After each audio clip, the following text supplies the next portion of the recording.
Kita kembali ke Jakarta, bikin luka pemain timnas, benarkah rumput Stadion Utama GBK dibongkar dan ditanam ulang? Perbaikan saat ini sedang dilakukan terhadap rumput Stadion Utama GBK. Yang kita inginkan hanyalah rumput bagus, lu terserah mau kapan, gimana, mahal nggak mahal itu bukan urusan kita. Rumput harus bagus, titik, period, no discussion. Jelek kita sikat. Jelek kita sikat. rumput aman buat Kalau pemain. enggak, bentar. Kalau bagus kita dukung. Oh pastilah. Kalau bagus gue puji. Pastilah. Jadi kita juga yang bangga. Iya. Kita juga yang Kan bangga. gue selalu gitu, kayak bagus gue sikat, kalau bagus gue puji. Iya. Nggak ada salahnya kita lakukan itu. Nah, tapi kan saya tidak ingin membahas tentang teknis pertandingan.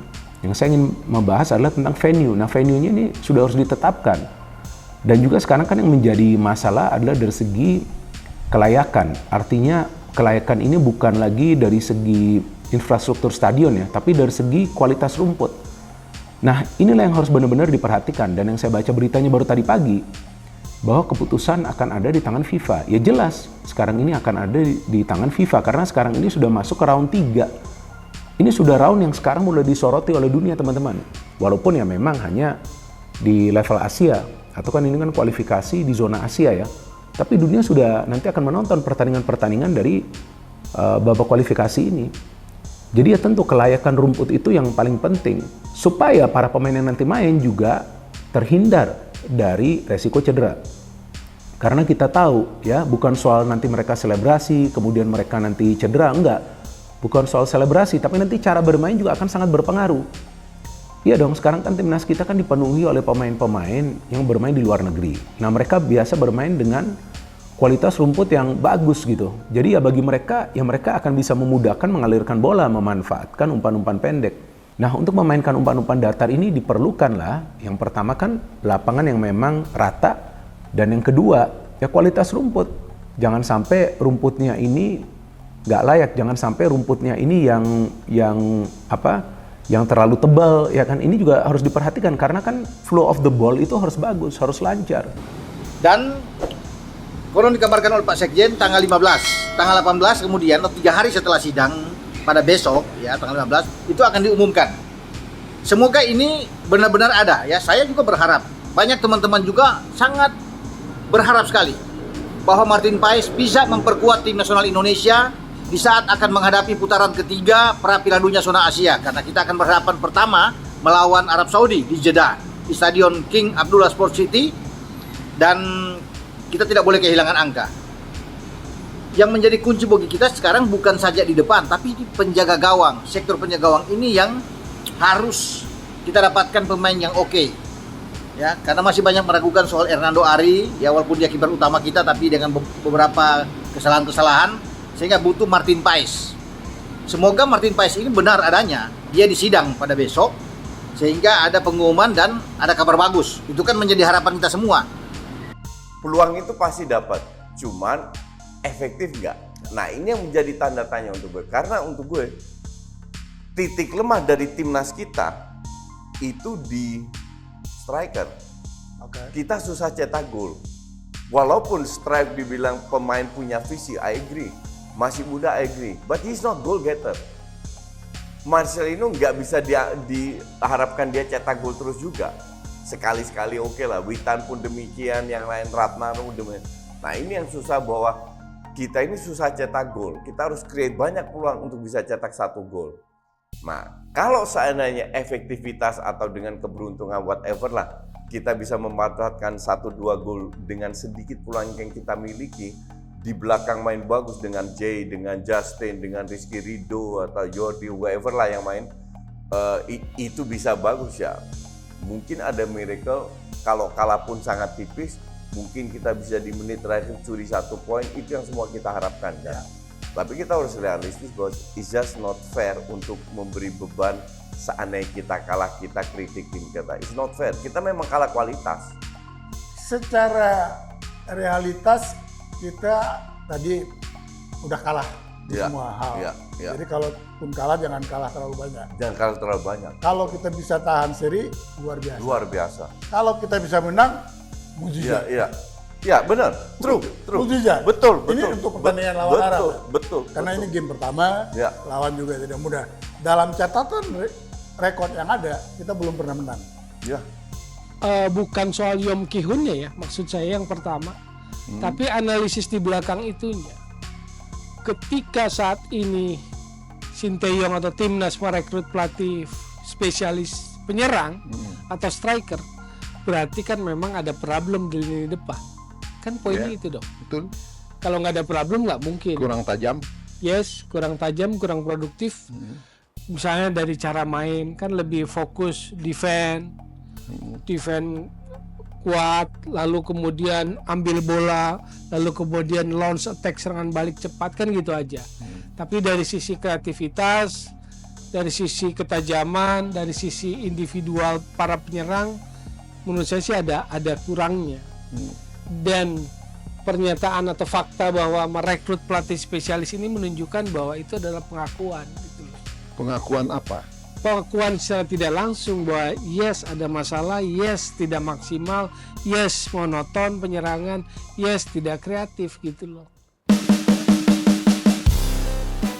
Sebelum lebih lanjut, jangan lupa tekan tombol jempolnya sebagai tanda bahwa kalian cinta Timnas Indonesia.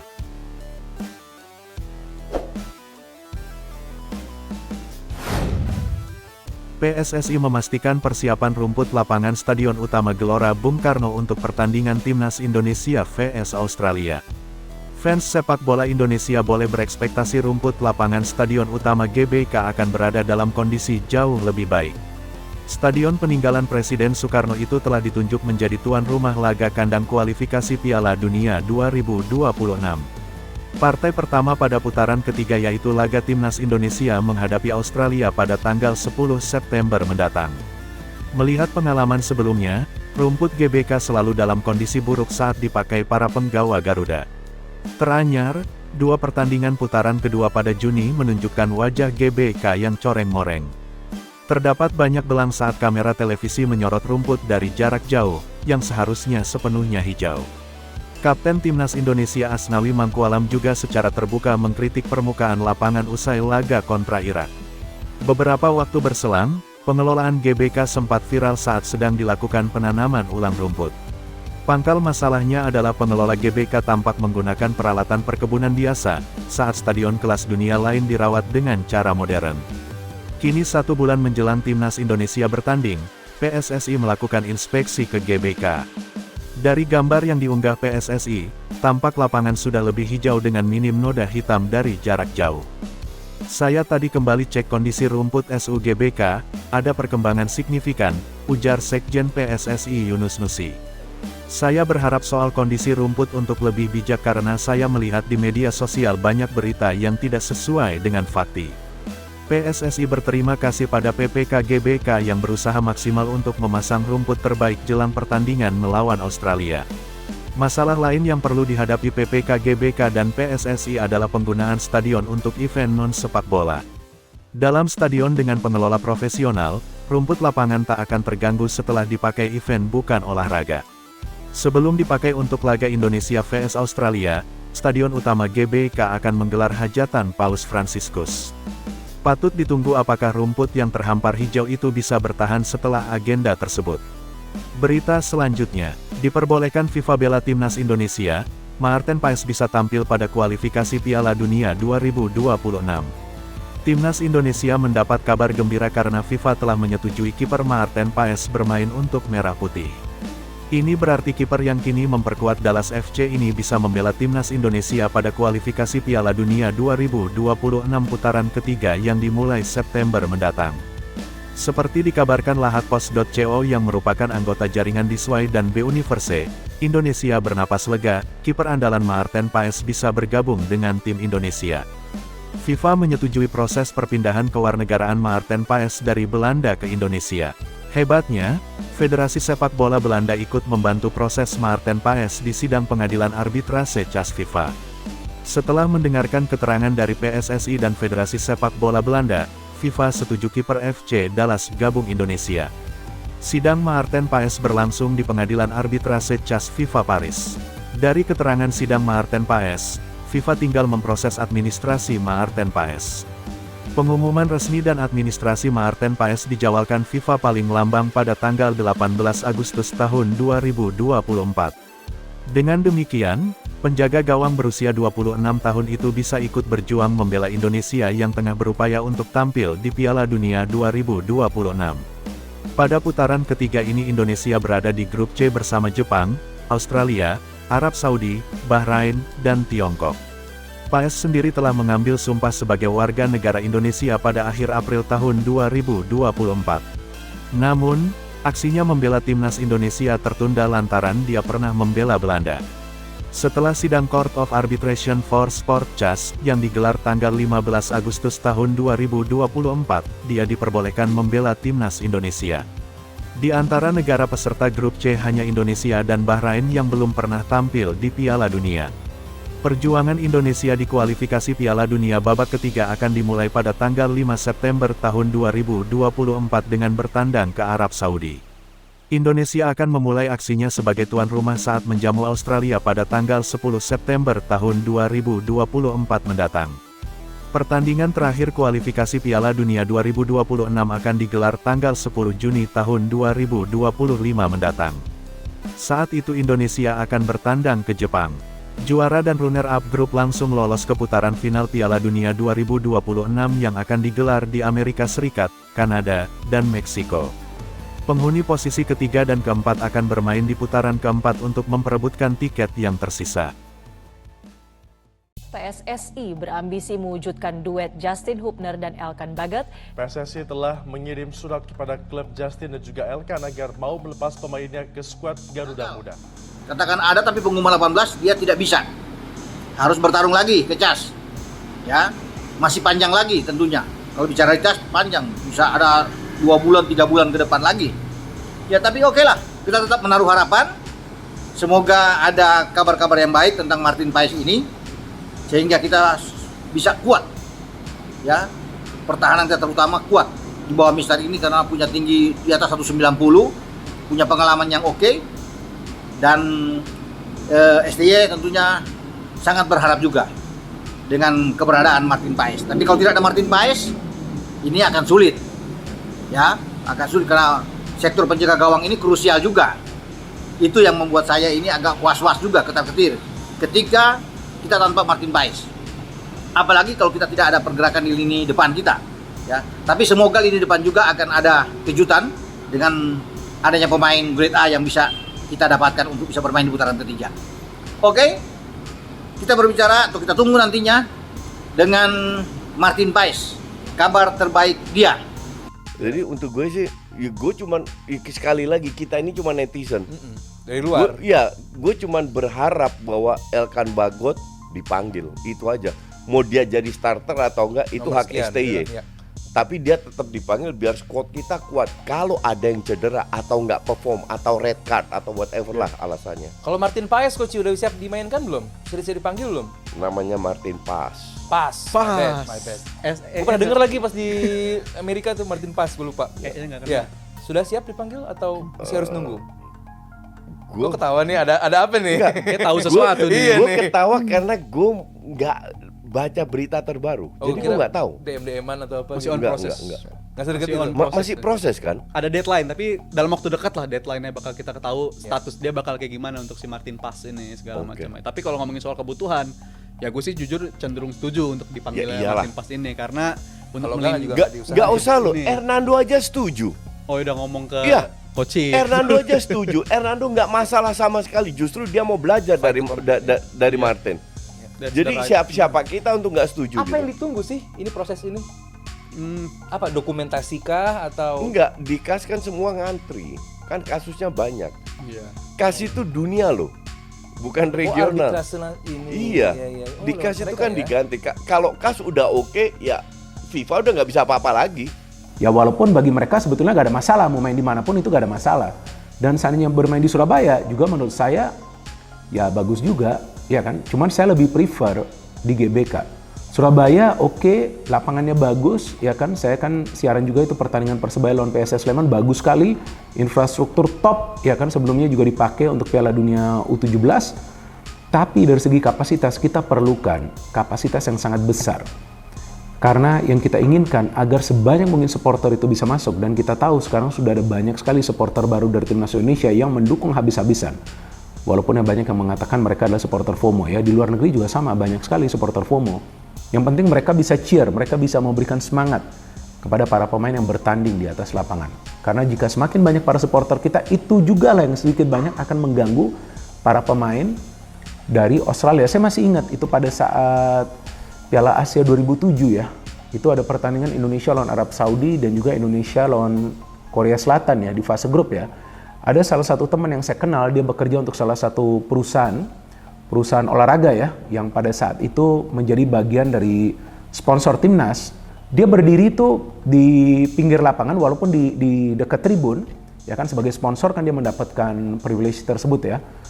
Nah itu dia mengatakan, dia bicara sama teman dia saja, teman dia itu gak dengar. Karena begitu berisik.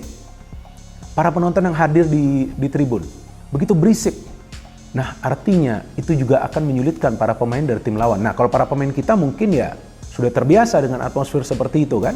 Dan nanti kabarnya akan ada delegasi dari FIFA yang datang untuk mengecek kelayakan dari rumput GBK. Dan memang PSSI juga dengan pengelola GBK sekarang sedang bekerja keras ya agar bisa menyiapkan kelayakan dari rumput dan juga tentunya agar stadion bisa dipakai untuk pertandingan lawan Australia pada tanggal 10 September nanti. Dan itu adalah pertandingan pembuka di kandang kita ya di round 3. Jadi tentu kita harus support habis-habisan teman-teman. Tapi seperti yang selalu saya sarankan dan juga saya himbau, saya request beneran kepada teman-teman, tolong jangan membuat narasi-narasi yang negatif tentang Timnas Indonesia di sosmed untuk saat ini. Karena para pemain kita harus fokus agar mereka bisa mempersembahkan yang terbaik bagi Timnas kita. Sebelum lebih lanjut, jangan lupa tekan tombol jempolnya, sebagai tanda bahwa kalian cinta Timnas Indonesia.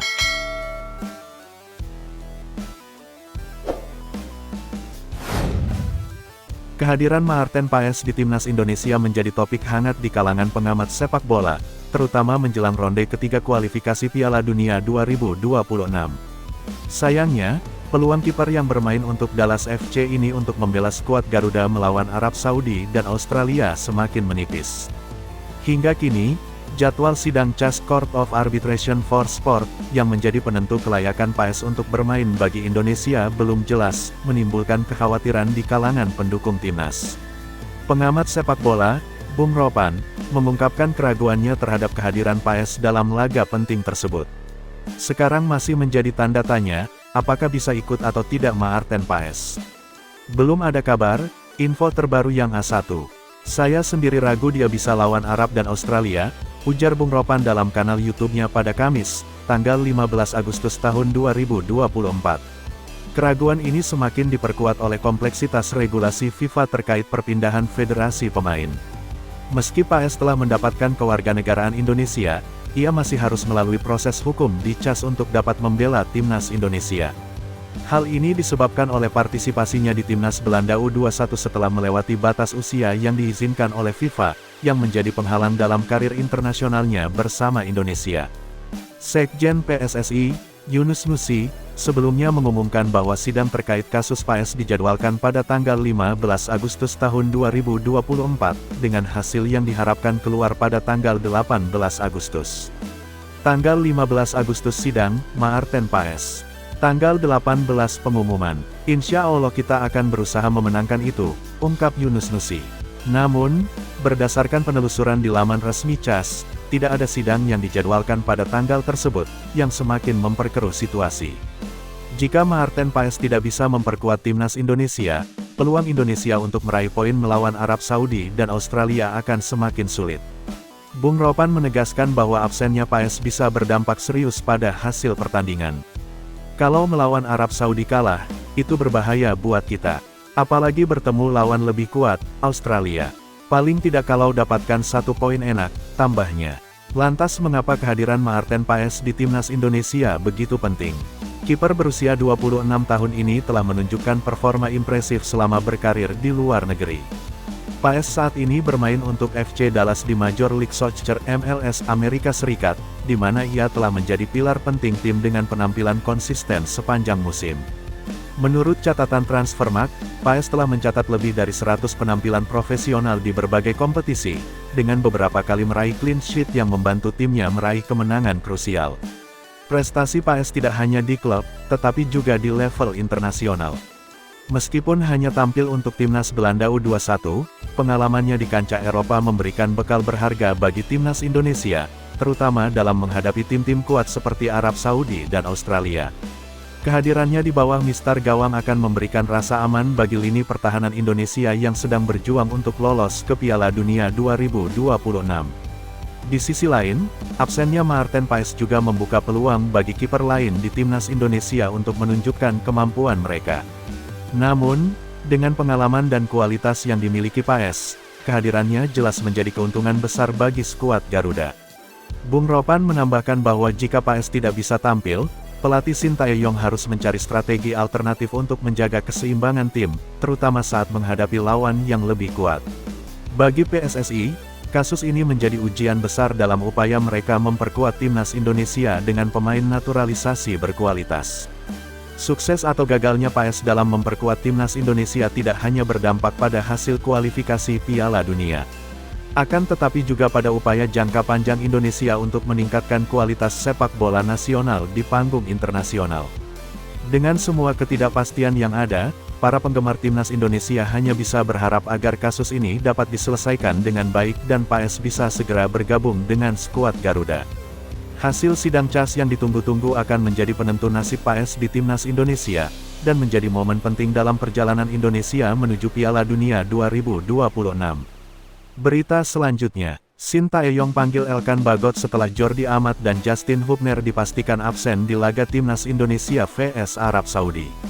Sintayong berpeluang besar kembali memanggil Elkan Bagot setelah Jordi Amat dan Justin Hubner dipastikan absen di laga timnas Indonesia vs timnas Arab Saudi karena terkena akumulasi kartu. Ketiadaan Jordi Amat dan Justin Hubner saat melawat ke markas Arab Saudi di matchday pertama grup C kualifikasi Piala Dunia 2026 zona Asia pada Jumat tanggal 6 September tahun 2024 pukul 1 waktu Indonesia Barat, membuat Sintayong minim pilihan di lini belakang. Jika mengacu kepada pemain bek tengah murni yang dibawa pada Juni tahun 2024, hanya tersisa JIZ, Rizky Ridho dan Muhammad Ferrari. Jumlah 3 bek tengah tentu minim, mengingat Sintayong mengandalkan formasi pola 3 bek. Benar, ada beberapa pemain di posisi wingback yang dapat diandalkan sebagai bek tengah. Sebut saja Sandy Walsh, Kelvin Verdong, Nathan Chuaon dan Sain Patinama. Namun, nama-nama di atas takkan sekuat bek tengah murni seperti JIZ ataupun Justin Hubner, karena itu, ada peluang Elkan Bagot kembali dipanggil Sintayong. Setelah membela timnas Indonesia di Piala Asia 2023, Elkan Bagot tak pernah lagi menghiasi skuad Garuda. Bek bertinggi badan 196 cm ini tidak dipanggil saat timnas Indonesia menghadapi Vietnam pada Maret tahun 2024 karena mengalami cedera. Sementara pada Juni tahun 2024, bek 21 tahun ini tidak dipanggil karena alasan teknis. Elkan Bagot sendiri sudah mencatatkan penampilan bersama sang klub anyar, Blackpool FC, di musim tahun 2024 sampai tahun 2025. Dini hari tadi, Elkan Bagot mentas sebagai starter saat Blackpool FC tandang ke markas Burton Albion di babak pertama Piala Liga Inggris tahun 2024 sampai tahun 2025. Bermain selama 65 menit, Elkan Bagot membantu sang tim menang 4-0. Menarik menanti siapa saja pemain yang dipanggil Sintayong untuk laga kontra Arab Saudi dan Australia.